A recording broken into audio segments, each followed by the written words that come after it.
Hello there, good afternoon to you. This is every NG where we give you updates on everything you need to know. We have unlimited Nigerian trends for you. My name is Judith, and as usual, I'm here for the daily live for the BBNaija season 6 Shine Your Eye season.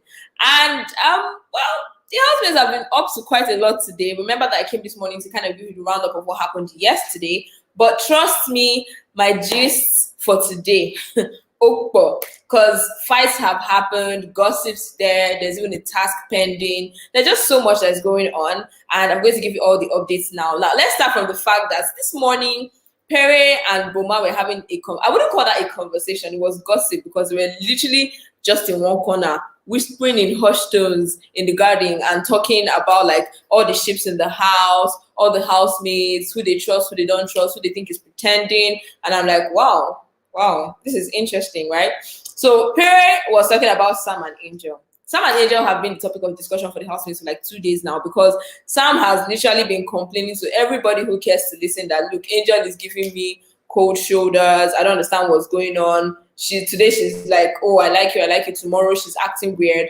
And of course, the housemates will have to give their own piece of advice, whether they're interested or not. And Pere was talking to Boma, and he said that Sammie shouldn't waste his time with Angel because Angel is for the streets. I say, okay, all right. But Angel wasn't the only person they were talking about. They also spoke about other female housemates. And Pere has been hammering on the fact that he wants Biggie to bring more wild girls, that he doesn't like the group of girls that Biggie brought this season. And I was just looking at him like, are you the one making the decision here? Are you? No, Biggie made his choice and he has his reasons for doing that. So Pere was basically saying that, all the housemates, he said something really funny. He said that all the female housemates are like married women in disguise because nobody's loosening up, nobody's being, touchy-feely, being overly sexual and stuff, and it's dulling, in quotes, the house. Now, he particularly pointed out Nini, because you know that every time there's a game, like when there's a truth or dare game, Nini will be like, oh, guys, you're taking it too far. The viewers are going to be disturbed. I'm like, no, it's rated 18, don't worry. But, Nini is always the one complaining, oh, let's not do this, let's not do that, this is too much, this is going over the top. And Pere was saying that Nini was pretending, that she was trying to, feel among, and as such, she ended up lying about so many things. Like if you ask her, her naughtiest experience, she'll now be, according to him, she'll now give one bobo. And I'm like, okay, you're gossiping, no. When you're obsessed with somebody, or maybe you don't like this person, or you're gossiping about this person, you will not go and pretend to be the person's friend now, will you? Can you explain to me why Nini walked in on them talking in the garden, and Pere was the first to jump and be like, oh, my Totori, come and give me a hug. I say, hey! Pretense and lies in this house. Betrayal on the way. I don't understand. Like, you didn't have to. So why did you do that? It was really unnecessary, if you ask me. But, Pere did what he did. And remember, he's an actor. He was able to act his way into the house this season. So I guess that's his strategy. But it was really weird to see, because Boma himself, Boma is like, if you gossip with Boma, he will listen, or he will put his 2 piece, and then he will go and gossip about another. Like, he's just everywhere. It's not like he has his particular gossip partners. So when Nini came in, Pere was happy to see her and stuff. Obviously, he would not be the one to spoil the show. But not Pere, I beg your pardon. Boma was happy to see her. Obviously, like, he won't be the one to spoil the show. But Pere going all the way to even ask her to give him a hug, calling her Totori. I was just like, okay, I see what you're doing. But anyway, that happened, and I noticed that today Beatrice and White Money were bonding specially, because first of all, they were captured in the room. Beatrice was saying, oh, White Money, what do you want me to do for you today? Just mention anything. I'm in the mood to help. I'm in the mood to do something. So what do you want me to do? Just tell me. And White Money was still dilly-dallying, and next thing I know, both of them are together in the kitchen. So maybe he asked that she helps him cook, because White Money and food, 5 and 6, you can't separate them. They can never be separated. So yeah, that happened, and Beatrice was really helpful. I noticed that she was really lively today for some reason, and whatever it is that got into her, just stay there, just keep being in her, let her continue with this mood and even get better. Because the Beatrice that we saw last week, nah, that one was always down, always quiet, crying. So maybe she took a week to like adjust to the house. Let's see if she survives eviction this week. Let's see if it gets better from here. I mean, who knows? And don't forget, you can drop your comments on anything that I'm talking about. Let me know what you think of the housemates, the stories that I'll be talking about. Let's have fun. Of course, I'm going to share your comments. I'm going to respond to that. So Definitely drop your comments on anything that piques your interest. And talking of comments, I have one from Berry. She says, hello, good day. Hi, thank you so much for joining the live video. Thank you. So yes, drop your comments, guys. So back to the story that I was telling you about these housemates. So yeah, that happened, and I was like, okay, whatever Beatrice is onto, whatever White Money did, maybe it was White Money that triggered it, I don't know. Please keep doing it. They cooked for the housemates, make breakfast. Breakfast wasn't enough because they're unlimited food. I think they're beginning to learn their lessons now. You know, initially, first 3 to 5 days, everybody eat half loaf of bread, leave the remaining half on the sink, take half tin of milk, leave it. Like, it was just wasting here, wasting there. And White Money was complaining a lot. But I think now the housemates have caught a hang of it. They're now being more frugal with their spending, seeing that it's even their money they're spending. This is not Biggie giving you food now. You're spending your money. So when you're spending your money, your brain will reset. So that happened. And then back to the Boma and Pere conversation. And Boma said something that I was like, now we all know that Boma has the hots for Jackie B, and it seems like she does have the hots for him as well. But nobody knew how far they took it, because Boma was saying that he whispered, and I was like, this is why you picked beans. We're supposed to hear everything you're saying. You're not supposed to be whispering. But anyway, he said during the Saturday night party that he whispered to Jackie B, saying that, oh, since you don't want us to have anything in the house, I'm definitely going to pursue something with you outside the house. And he was saying that Jackie felt very conscious. She was scared of embarrassing her family and disappointing her son. So she didn't want to get into anything in the house. She was conscious that people were watching her. And he was like, okay, I understand. I don't want you to do anything that I don't want to do. But rest assured that I'm going to pursue this, whatever this is, whatever is happening between the both of us outside the house, God willing. I'm like, we are watching you now. When you leave the house, let's not end in tears like some ships that we've seen. But anyway, let's talk about Sammie and Peace for a bit. So, you know, when sometimes people say, oh, this person is scum, that person is scum, and you're like, ah, no, don't do this. Don't generalize, or what did this person do exactly? Sammie, if someone calls him scum in that house, I will not be surprised, because can somebody explain why Sammie was making a move on Peace while complaining to every other person about Angel? Like, you just finished. First of all, he even complained about Angel to Peace before he made a move on her. And I'm like, make it make sense. Like, how? But before he even did what he did, Peace caught him warning. You know, when someone cuts you warning, like, it's a very stern warning. Peace told him that she doesn't like the fact that anytime he's with her, he looks like he's hiding. Like, he's hiding to flirt with her, he's hiding to... And she cited one particular example where he came to talk to her, and while he was doing that, he was looking out to see if Angel was coming, and she felt like, okay, is this guy trying to keep me a secret or what? Like, we're not even in a proper relationship, so why is he acting so weird and, I don't know, just in a very, very funny manner? And Angel and Peace was really, really upset. Sam was like, oh, no, not really. Like, I was just, you know, trying to talk to you, and I didn't want people to hear our conversation. He was making excuses as usual. We know how they do. And Peace was not having it. She was just like, don't do that. I don't like it. If you don't want to talk to me, if you don't want to see Angel talking to me, because I'm friends with Angel. So if you don't want to see, you don't want Angel to see you talking to me, then don't talk to me at all. Like, I don't do this secrets back and forth type of thing. So yeah, that was what she said. Then after everything that happened, Sammie still had the effrontery to tell Peace that, oh, he wanted something with her. And Peace was like, okay, hold up, stop there. Say, what? What are you talking about? And Peace, I don't know if it was out of fear. Because, you know, like, Angel will give it to you, like, as it's doing her. But then again, I see no reason why Peace should be scared of Angel, because she doesn't seem very interested in Sammie. So I don't know, like, why that happened. I don't know if it's fear. I'm just saying that it could be, or she was genuinely loyal to Angel as a friend, because she said that she cannot indulge herself in that kind of act, and Angel is her friend. In her words, so like, Angel, now my girl, I know if you do that one. And I was like, wow, it's the audacity of Sammie for me. It really is the audacity of Sammie for me. All right, before I go into the other stories, don't forget that we have a blog. We write everything that the housemates have been up to. All the updates, the highlights are on there for you. We also have entertainment stories, you know, things happening in the Nigerian entertainment industry. sports stories, updates there for you, politics, national news, foreign news, wacky news. We just have everything for you, as well as business. So there's nothing lacking. If you check out our blog every day, you must definitely get something that will keep you updated, right? It's every.ng. It's going to be scrolling on the screen. You can also keep up with us on Facebook. That will also show on the screen right now. Our Twitter as well, and Instagram. Okay, so yeah, let me read a few comments if I move. Kupoli Mercy says, good work. Thank you so much for joining the video. And this other comment is saying that these guys actually gossip more than the ladies in the house.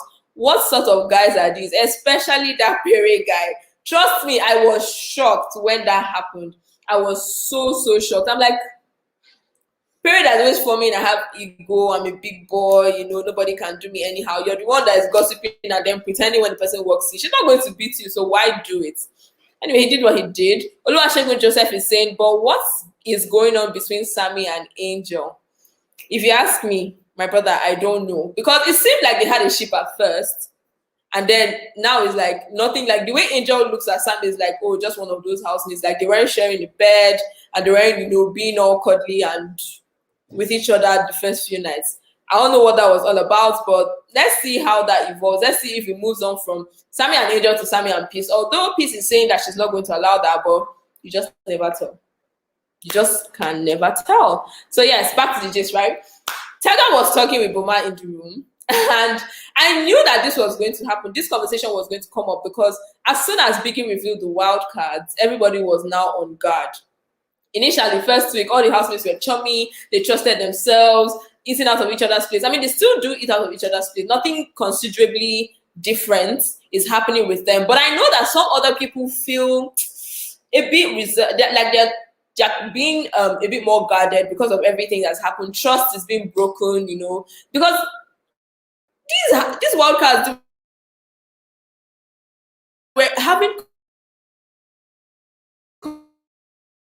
conversations. Everybody's like, okay, what's going on? Biggie, what was that about?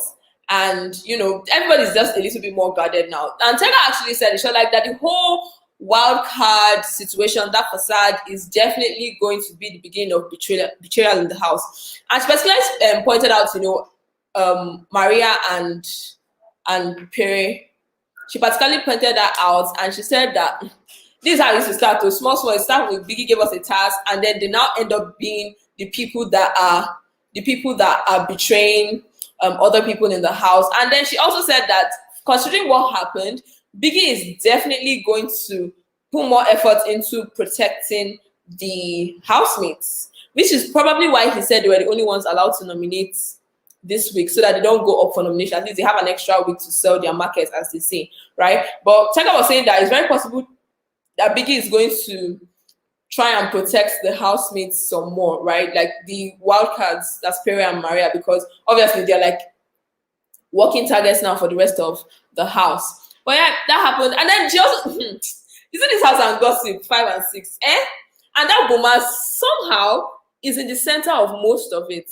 He's somehow in the center of most of it because it's just like, what's going on? But anyway, Tega was saying that Ari is the one that Saga really likes, and he's using Nini as a front.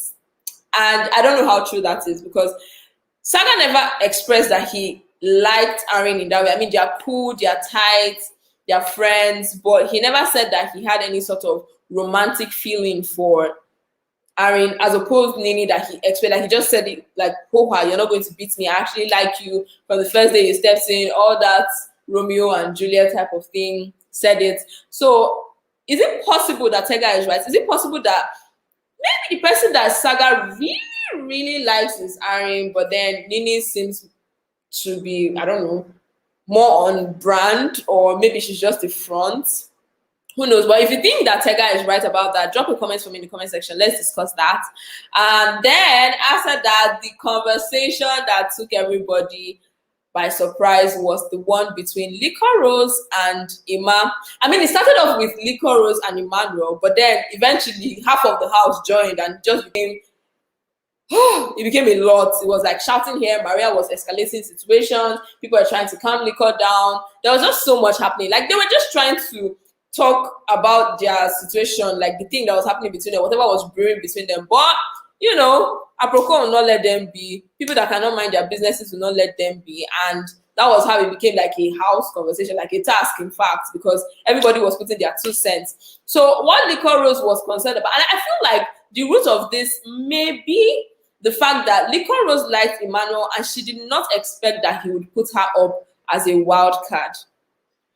According to Liquorose, she said that it wasn't really putting her up as a wild card that upset her the most. It was the fact that Emmanuel didn't find it in his heart to let her know at any point. Like, he wasn't decent enough to let her know that, oh, I'm actually suspecting you and I'll put you up. Oh. And it wasn't that he knew that on the last day. It wasn't that it was an impromptu decision that he made. They were having these discussions. People were having discussions. And Liquor said that she knew that the housemates were going to nominate her, but she just didn't know that Emmanuel would be one of them and he would not let her know, despite the fact that they are close. So they were talking, and then she also said that Emmanuel was giving her hot and cold vibes. Today is like, I like you, but you're not really showing me that you like me. But when we are in front of every other person, you're calling me baby, you're trying to be possessive, but between both of us, you know that there's nothing that you're really doing to try to get my attention in that way. And I was like, oh, Jesus. It's not too early in the season to have this kind of fight. It's not too early in the show to have this kind of drama. And Emmanuel, I don't know, the guy is just somehow, that's the best thing I'm going to explain, because she was talking and she was even getting agitated. There was even this point that Sammie was holding her and stuff. And, you know, she was talking and Emmanuel was just there looking. You know when someone is just looking like they're lost or like they don't know what to say, like just moping her hand, like, sis, what are you talking about? So he was just looking, and at some point, Liquor was like, look, I like you, but don't make it look like I'm the one chasing you when you were the one that came on to me first. Like, don't give that impression. So it was obvious that Liquor felt like so many people were giving the impression that she was the one going after him, not the other way around, and it was affecting her some way. And then Maria now came in. You know, Maria now, loud girl, she now escalated the whole thing. They're saying, oh no, Liquor is a hot girl. She's not chasing you. This, that. And then at some point, Liquor was like, okay, chill, hold on, let's sort this out. Because, like I said, honestly, it was supposed to be between just Liquorose and Emmanuel. It didn't have to involve 11 other people from the house. Honestly, it didn't, because Nee was there as well. People were now hearing the noise and coming in. It was just a whole lot to deal with. But thankfully, they kind of reconciled because they got talking almost immediately. The whole thing happened. I was like, okay, all right, I see what you all are doing there. But let's talk about Boma and Jackie B again, who were in the head of house lounge. And, you know, Boma was saying the kind of woman he likes. He said, oh, I'm a model, I'm an actor. I need somebody who is emotionally stable, someone who supports me and understands the hustle because it's not an easy one. And then you see Jackie B there like nudging, like, I'm the one for you. I am the one for you. But at some point, Boma said, I like bad babes or like bad bees. And then Jackie B was like, now there I wash my hand. That's where I've washed my own hand and come out. She's like, I don't know for you, but me, I'm not a bad bee like that. But you could tell that there was some sort of chemistry between the both of them. And today, everybody was just in pairs and in pairs, in pairs. All right, Zandra from YouTube is saying hello. Hello, Zandra. Thank you so much for joining the video. And, you know, like I said, everybody was just in pairs. I'm like, Biggie, please give them a task. And it was as if he heard me. Next thing you know, they called the head of house into the diary room and there's actually like a task brief. I'm like, thank goodness. Because all this love talk is getting too much. There's too much drama. Really, is really too much drama for week 2, day 11. Come on, guys. Anywho, Maria and Pere seem to have sorted out their differences because they were talking. They were talking and laughing and giggling. You know how yesterday was like, I don't like you, I'm not faking it. Can I go and sleep? Today's like, hee, you're so funny. I'm like, okay. We see what you all are doing. We see what both of you are up to, but we move, right? And yes, like I said, they had a task. They had to divide it into 3 groups. And Biggie hasn't given the full brief yet, but once he does, we give you the updates on that. Right now, the housemates are settling a court case on the fashion show and the actual winner of the show. Now, some people are saying that Saga was the winner, but he was denied his right to 200 abeg naira, while other people are saying that Boma actually deserved it as the winner that he is. I don't know, there's just a lot going on with both of them, but they're trying to catch crews as much as possible, and I love that because instead of sitting down and gossiping and having all these long love conversations, that some activity will do. All right, Schizo from YouTube is saying hi. Hi, Schizo. Thank you for joining the video. So there we have it, guys. That was basically all the housemates we're up to today. Thank you so much for joining the video. And don't forget that you can catch up with us on our blog, every.ng. Everything will be on the screen. Our Facebook page, our Twitter page, as well as our Instagram page. Okay? So yes, there we have it. Thank you for joining the video. This is brought to you by every.ng, and my name is Judith. Until tomorrow, have a safe day. Bye.